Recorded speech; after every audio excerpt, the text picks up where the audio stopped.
हमारा टॉपिक है function of GIT, जो कि हम पिछले काफ़ी टाइम से पढ़ रहे हैं, प्राचीन काल से। तो इसके हम दो तीन जो फंक्शन है हमारे पढ़ चुके हैं। वाई आर हंसिंग? तो प्राचीन काल बीता हुआ कल प्राचीन काल होता है ना। चलिए, सबसे पहले क्या होता है फंक्शन? इंजेक्शन नहीं पढ़ना, इंजेक्शन नहीं पढ़ना है। Very good. दूसरा फंक्शन क्या होता है? हाँ चलो, चेविंग। अरे छोड़ो ना, मास्टिकेशन ही लिखेंगे। ठीक है, मस्ती लिखो, मस्ती। ओके, बाकी मस्ती के आगे क्या है वो समझते हो आप। ठीक है, तो मस्ती। उसके बाद में तीसरा swallowing। जो नहीं बोल रहे ना वो फील भी नहीं कर पा रहे होंगे कि क्या बोल रहा हूं मैं, है ना। पांचवा क्या है? अगला क्या है? सिक्रेशन है ना। सिक्रेशन। उसके बाद में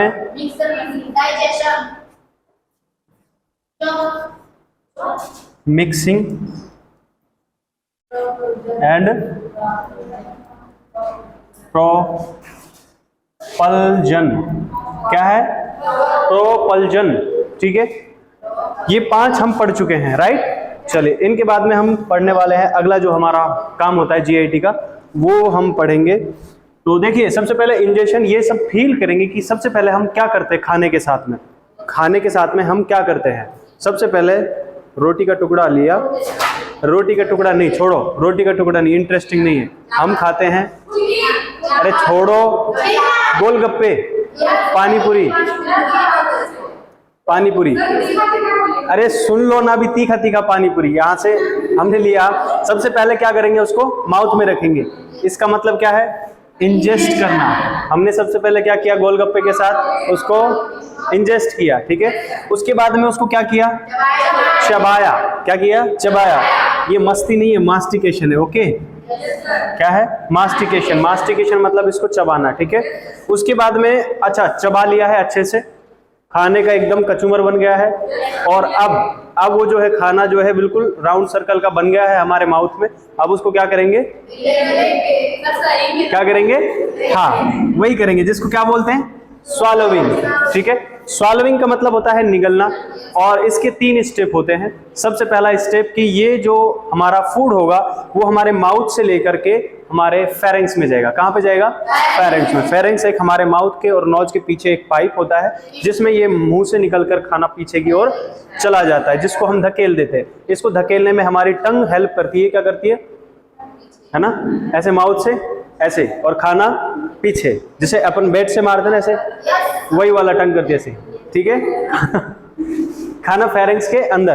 अच्छा, ये जो पहला स्टेप था माउथ से फेरेंक्स में पहुंचना, पहला स्टेप हो गया। इसको अपन बोलते हैं फेरिंजियल स्टेप। ठीक है, उसके बाद में फेरेंक्स से कहां पे जाएगा? इसोफेगस में। उसके बाद में इसोफेगस से स्टमक में। जो माउथ से फेरेंक्स में जा रहा था वो हमारे कंट्रोल में था। हमने जीभ को बोला ऐसे करो तो वो खाना पीछे चला गया। अगर हम नहीं बोलते तो नहीं जाता। इसका मतलब पहला स्टेप हमारे कंट्रोल में होता है। पहला स्टेप हमारे कंट्रोल में होता है, लेकिन दूसरा और तीसरा स्टेप हमारे कंट्रोल में नहीं होता है। तो जो हमारे कंट्रोल में हो वो वॉलेंट्री, जो हमारे कंट्रोल में हो वो वॉलेंट्री मतलब ऐच्छिक, और जो हमारे कंट्रोल में नहीं हो वो अनैच्छिक मीन्स इनवॉलेंट्री, राइट। ये 3 स्टेप होते हैं। उसके बाद में अच्छा निगल लिया है। अब निगलने के बाद में जूस वगैरह आएंगे। ठीक है, जूस, देखो जूस जो है वो एक सीक्वेंस नहीं है। ये बाकी सारे फंक्शन है ना वो सीक्वेंस में है, लेकिन इसको अपन ने यहाँ पे लिखा है। इसका मतलब ये नहीं है कि जूस इसी स्वॉलोइंग के बाद ही सेक्रेट होगा। अरे जूस तो हम खाना नहीं खा रहे हैं तब भी सेक्रेट होता है, माउथ में आता है ना। सिर्फ देखने के बाद में, कुछ लोगों को तो चौक देखने के बाद में जूस सेक्रेट हो जाता होगा, है ना। हाँ, तो वो जो है ना, ये सेक्रेशन है ना जीआईटी के, वो हमेशा होते रहते हैं। ठीक है, अलग अलग कंडीशनों के अकॉर्डिंग होते रहते हैं। तो इसका ये स्टेप में इंक्लूड नहीं होगा, बट हाँ सेक्रेशन होता है। ओके, सेक्रेशन के बारे में हमने जान लिया कि इसमें हमारी बॉडी के, हमारी जीआईटी के अंदर लगभग 7 लीटर जो ml फ्लूइड है वो सेक्रेट होता है, और लगभग 2500 ml हम जो है बाहर से लेते हैं। तो ये टोटल लगभग 9500 ml होता है, मतलब 9.5 लीटर के आसपास। तो वो सारा कैसे यूज होता है वो हम ऑलरेडी डिस्कस कर चुके हैं पिछले वीडियो में, राइट। उसके बाद में जब सेक्रेशन हो गया, उसके बाद में हमने पढ़ा मिक्सिंग। मिक्सिंग का मतलब होता है मिक्स करना, ठीक है।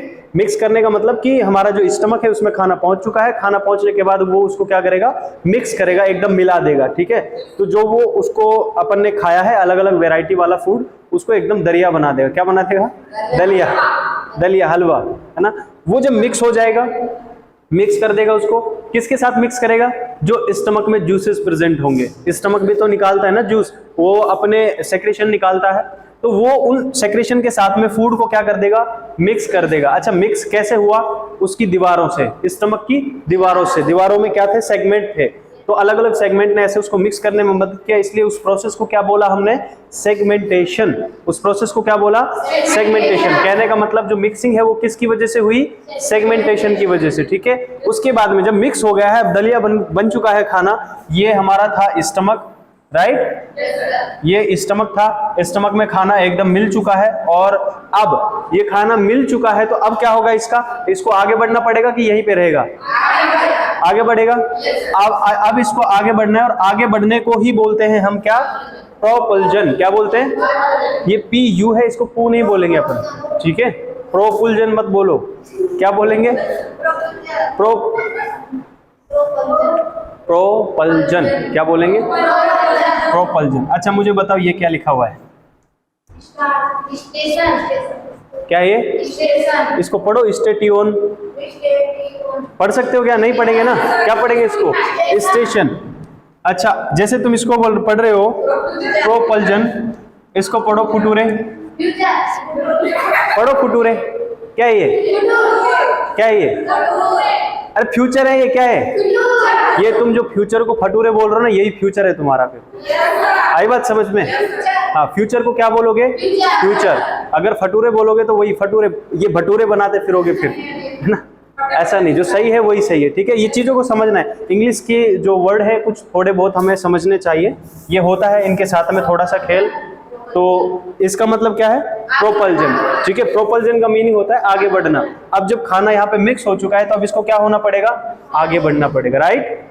अरे भाई, जब तुम फर्स्ट क्लास कंप्लीट कर लिए, फर्स्ट ईयर में तुम्हारा काम हो चुका, पास हो चुके, अब सेकंड ईयर में जाओगे ना, जाना जिम्मेदारी है ना, जाना ही पड़ेगा ना। तो एक इंसान काम को कंप्लीट करने के बाद आगे बढ़ता है, वही यहाँ पे इसका जब काम हो चुका है तो ये आगे बढ़ेगा, और आगे बढ़ने को अपन बोलते हैं प्रोपल्जन। क्या बोलते हैं? प्रोपल्जन। लेकिन प्रोपल्जन के लिए ये अपने आप नहीं बढ़ता है आगे, मतलब अपने आप नहीं जाता है, इसके लिए कोई मूवमेंट होना पड़ेगा जीआईटी के अंदर, तो ही ये आगे बढ़ पाएगा। उस मूवमेंट को कैसे होता है? वो इस तरह से मूवमेंट होता है, और इस मूवमेंट का नाम होता है peristaltic movement. Very good Anuradha. Peristaltic movement जो होता है, या फिर उसको अपन पेरिस्टालसिस मूवमेंट भी कहते हैं। जो वो पेरिस्टालसिस मूवमेंट है वो खाने को आगे बढ़ाता है, और खाने का आगे बढ़ना ही क्या कहलाता है? प्रोपल्जन कहलाता है। क्या कहलाता है? प्रोपल्जन कहलाता है।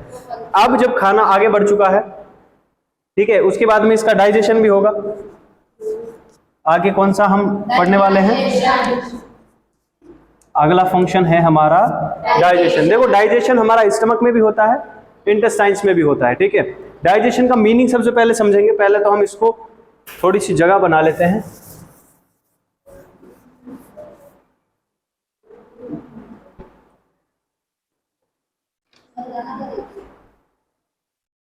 प्रिया गाना गा रही है। प्रिया, फिर आप गाना गा के यहाँ पे आके सुनाओ गाना। चलो सुनिए।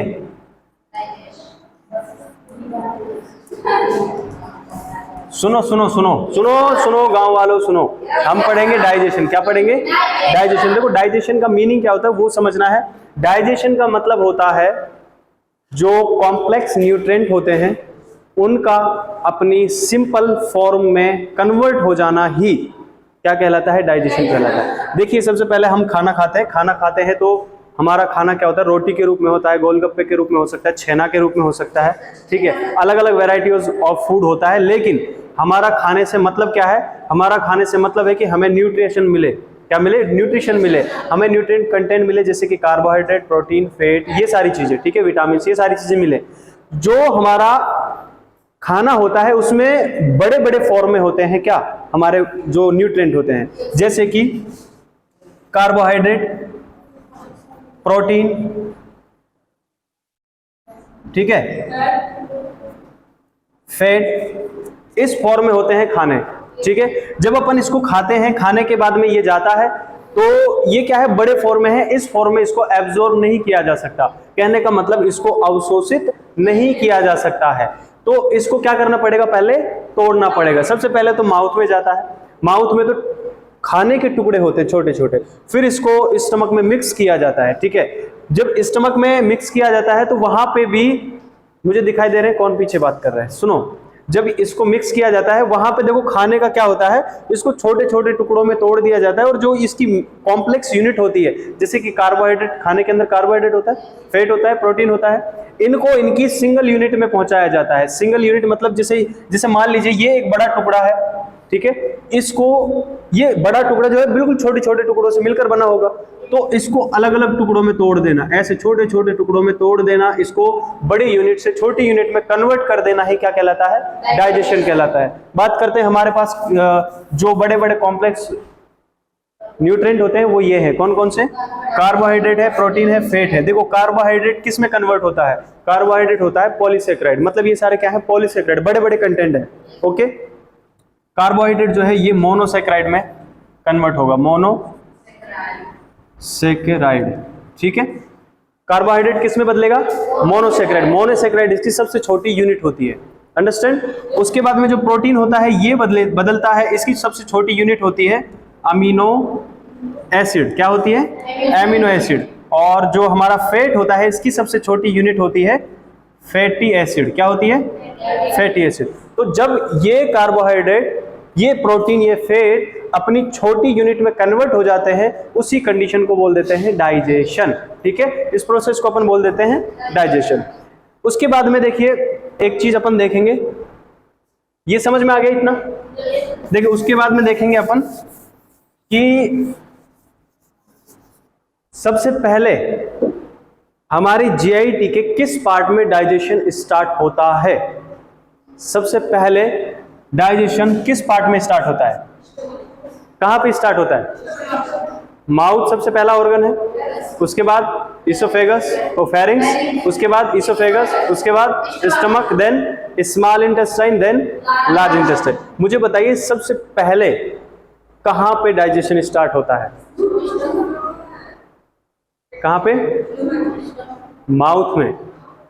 कहां पे स्टार्ट होता है, माउथ में। ये सब हमने जाना था कि माउथ में कुछ नहीं होता है, सिर्फ बड़े बड़े खाने को छोटे छोटे टुकड़ों में तोड़ा जाता है, लेकिन सच बात ये है कि कार्बोहाइड्रेट का, किसका, कार्बोहाइड्रेट का 1% डाइजेशन जो है वो माउथ में होता है। किस में होता है, 1% डाइजेशन। कहने का मतलब ये है कि ना के बराबर होता है, होता ही नहीं है ऐसा मान सकते हैं, लेकिन डाइजेशन होता है, थोड़ा सा डाइजेशन फिर भी होता है। 99% नहीं होता है, लेकिन 1% होता है।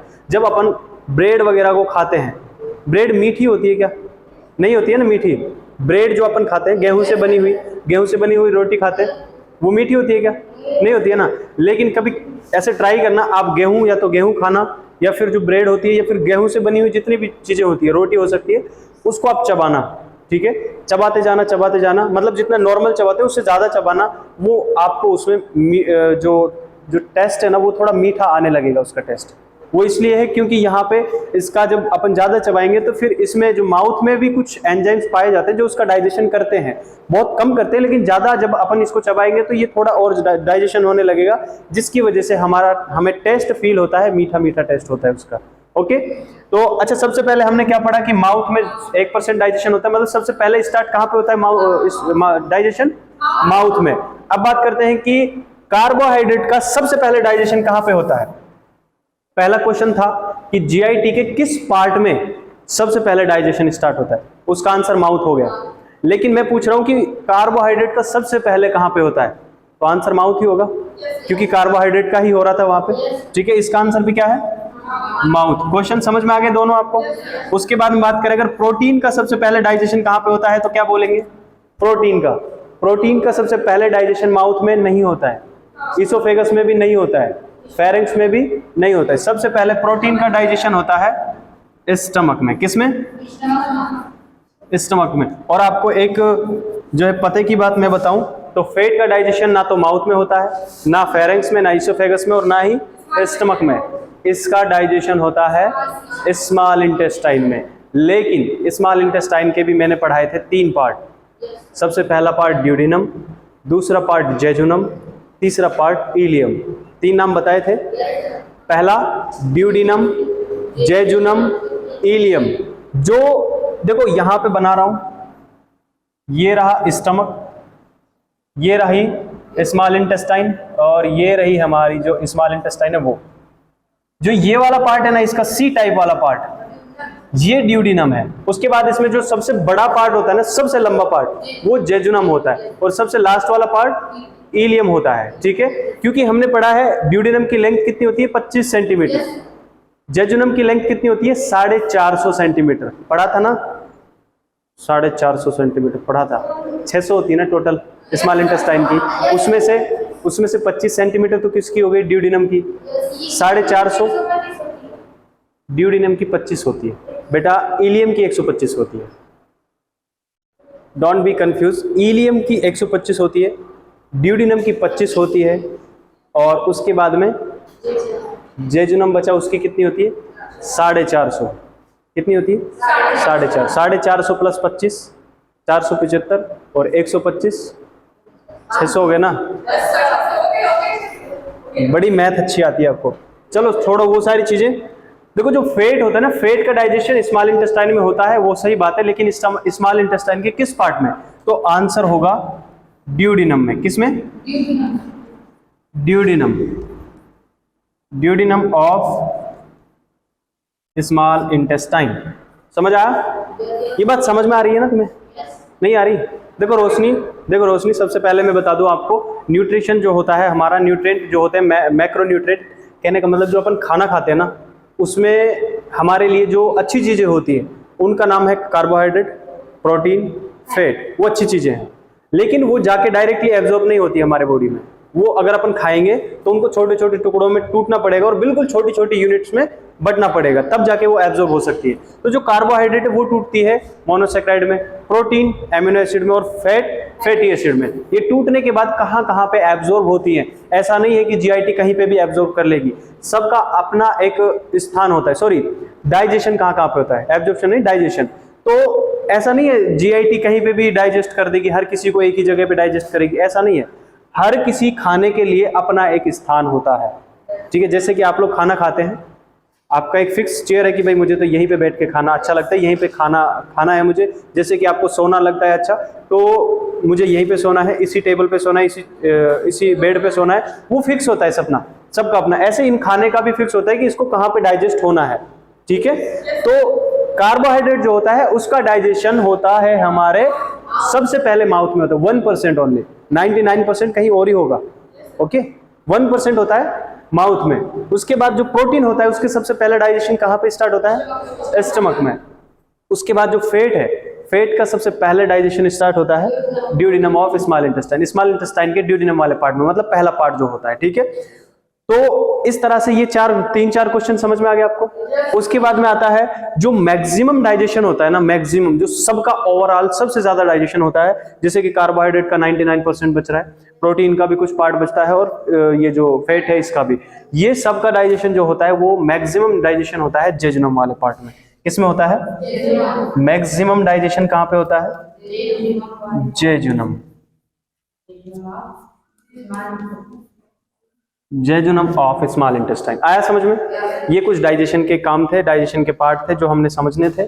इतना डाइजेशन में बहुत है। एक चीज और समझनी है कि किस किस का डाइजेशन नहीं होता है। हाँ लिख सकते हैं, लेकिन तुम्हें ये लिखने की जरूरत नहीं है, जो लिखाना था वो मैं ऑलरेडी लिखा चुका हूं तुम्हें। ये सिर्फ समझाने के लिए है ना, ताकि तुम्हारा कॉन्सेप्ट हमेशा के लिए क्लियर रहे दुनिया भर में। जब तक तुम रहो तब तक तुम्हें ये समझ में आता रहे, ये तुम्हें क्लियर रहे कि डाइजेशन कैसे होता है। ओके, चलो डाइजेशन समझ में आ गया इनका। उसके बाद एक चीज और समझनी है, ये तो हमने समझ लिया कार्बोहाइड्रेट, प्रोटीन, फैट का डाइजेशन होता है, इसको तोड़ा जाता है। लेकिन कुछ कंटेंट ऐसे भी तो हैं जिनको तोड़ने की जरूरत नहीं होती, जैसे कि पानी। तोड़ सकते हो क्या? जरूरत है क्या? एब्जॉर्ब हो सकता है ना, हो सकता है ना एब्जॉर्ब। ऐसे और भी कंटेंट होते हैं जिनको तोड़ने की जरूरत नहीं होती है। चलिए पहले इनको मिटाना पड़ेगा, मिटा देते हैं, कोई बात नहीं। ये कौन से हमारे पड़ोसी हैं। चलिए, डाइजेशन हमारा टॉपिक चल रहा है, उसमें हमने ये पढ़ने वाले हैं कि किसका डाइजेशन नहीं होता है। किसका डाइजेशन नहीं होता है? किसका डाइजेशन नहीं होता है? चलिए बताइए, आप लोग बताइए। सबसे पहला वाटर, उसके बाद जल और वाटर अलग अलग होते हैं। ये कब कहां से सीखा आपने? ये कौन है? प्रिया। जल, वाटर, जूस, अरे फ्रूट जूस की बात नहीं कर रहे हैं अपन। देखो ये वो सब्सटेंस है जिनका डाइजेशन करने की जरूरत नहीं होती है। पहला water, monosaccharide, amino acid, fatty acid, ठीक है। उसके बाद में जो होते हैं ना विटामिन्स, विटामिन्स बहुत छोटे होते हैं जिनको भी डाइजेशन करने की जरूरत नहीं होती है, विटामिन्स, ठीक है, ओके। उसके बाद में आते हैं मिनरल्स। मिनरल्स समझते हैं क्या होते हैं? खनिज, जैसे कि कैल्शियम, ठीक है, मैग्नीशियम और फॉस्फेट, राइट। ये सारी चीजें, इनका भी डाइजेशन करने की जरूरत नहीं होती है। तो ये सारे जो कंटेंट होते हैं ये वो कंटेंट है जिनको डाइजेस्ट करने की जरूरत नहीं होती है। उसके बाद में एक पॉइंट और भी है, कोलेस्ट्रॉल। कोलेस्ट्रॉल को भी डाइजेस्ट करने की जरूरत नहीं होती है, वो भी अपने आप एब्जॉर्ब हो जाता है बिना डाइजेस्ट किए हुए। तो ये डाइजेशन वाला जो पॉइंट था, फंक्शन। उसके बाद में आता है हमारा एब्जॉर्प्शन। डाइजेशन होने के बाद में क्या हो गया, जो न्यूट्रिएंट बचे हैं छोटे छोटे, वो अब उनकी जरूरत है कि उनको अवशोषित कर लिया जाए हमारी बॉडी के द्वारा, ठीक है। नेक्स्ट जो फंक्शन है हमारा 7 नंबर का, एब्जॉर्प्शन। सही लिख रहा हूं क्या मैं? एब्जॉर्प्शन दिखाई दे रहा है क्या? ये गंदा हो गया ना, ये इसको क्या हो गया, ये बोर्ड साफ नहीं है। चलिए कोई बात नहीं, देखियो दोनों ही ऐसे हैं गंदे। हाँ सुनो सुनो सुनो, ध्यान से सुनो, अभी फटाफट सुनो इसके बारे में। देखो एब्जॉर्प्शन का मतलब क्या होता है? एब्जॉर्प्शन का मतलब होता है, ये है हमारा क्या, स्टमक। अरे यार स्टमक बन क्यों नहीं रहा अच्छे से? वो ऐसे बोलते हैं ना, जल्दी का काम शैतान का होता है। तो जल्दी में ना ये गड़बड़ होती है। देखो ये मान लेते हैं अपन स्टमक है, ठीक है, और ये हमारा क्या है, लार्ज इंटेस्टाइन है।